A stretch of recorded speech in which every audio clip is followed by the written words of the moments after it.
here I would like to ask these questions. Who do you respect as your role model, and what kind of philosophy or idea have you kept in your mind during your whole life? Thank you. Thank you. Well, I've always found the expression role model rather difficult to cope with. I'm not exactly sure what it means. Does it mean that somebody whom you wish to emulate? Because I don't think there's any one particular person that I wish to emulate, if that is what it means, role model means. I have great admiration and respect for my father, not just as my father, but as a leader of our country. But there are other people whom I respect as well. And we were talking about science earlier. For example, I have a great respect for Marie Curie. And I often think that if I'd read her biography earlier in life, I might well have gone in for science. But I read it too late to be able to change my subject. But I don't think you should look to one particular person as a role model, because nobody is perfect. We all have our weaknesses and our strengths. So what you have to do is to decide for yourself how best you can contribute to the well-being of the society in which you live.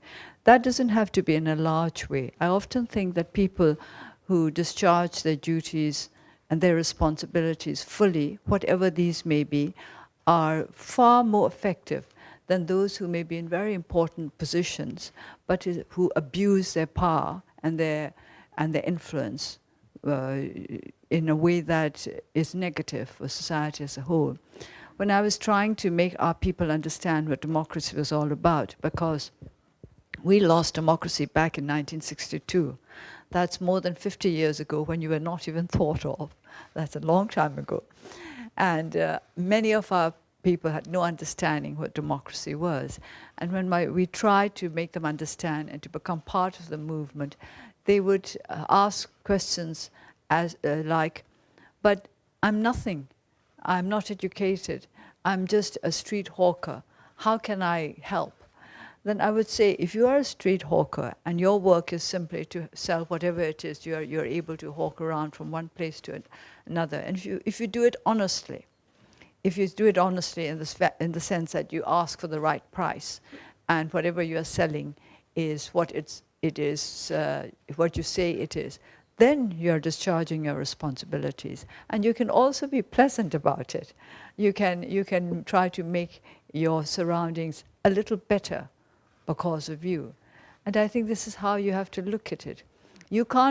Everybody can't be, I have to use this word because this is something that worries me. Everybody cannot be a celebrity. I think this is the age of celebrities, and people think that you have to be a celebrity in order to be someone. I don't think this is the case. I've always said that the most effective people in our movement were our unknown soldiers, those who worked for the movement without ever being recognized in any way, and they were happy to do that. So I think it's what you can contribute, what you think you can contribute, not what you think you can get back. That will give you the greatest satisfaction. So just find that out for yourself, and don't look for role models. They get you very confused. Thank you very much.